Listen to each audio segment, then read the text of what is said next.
其實生完仔之後咧，就出咗啲荷爾蒙斑啊、色斑啦。跟住之後咧，我只需要輕輕幾下，嗱睇見唔見到？見唔見到？跟住咧即刻咧已經可以遮蓋到咧我嗰啲色斑啦，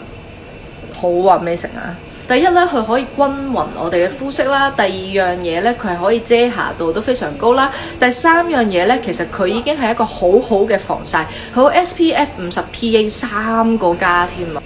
跟住咧，譬如鼻翼呢啲好容易咧會泛紅嘅位置啦，又係啦，按幾下咧，咁其實佢已經咧個遮瑕效果係非常好啊！咁當然咧，真係有一啲即係比較嚴重啲嘅瑕疵啊！你睇下我最近咧嚟 M 之前咧就出咗啲暗瘡，咁咧佢可以咧將嗰個有瑕疵嘅地方啦，就將個粉底咧重複 build up 幾層嘅話咧，就可以提升個遮瑕度啊！咁而且咧，我好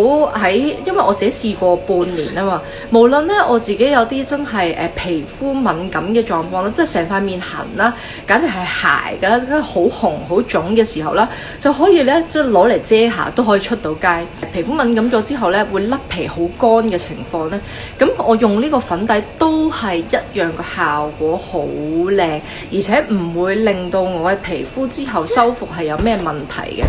咁所以咧，佢用法非常簡單。咁只要咧，你均勻地咧，將呢一個粉底咧印上去你面上高咧，其實咧已經見到個分別同效果啦。第一咧，佢可以均勻我哋嘅膚色啦；第二樣嘢咧，佢係可以遮瑕度都非常高啦；第三樣嘢咧，其實佢已經係一個好好嘅防曬，佢有 SPF 50 PA 3個加添啊！咁所以非常之足夠，我哋真係去到夏天啦嘅時候都一樣足夠嘅一個防曬度啊！咁而且咧，我覺得佢呢個粉底好嘅地方係，佢咧會越用嘅時候越貼你塊面，跟住之後咧會好似人哋睇唔到你有化妝一樣，做到一個素顏裸妝好自然嘅效果。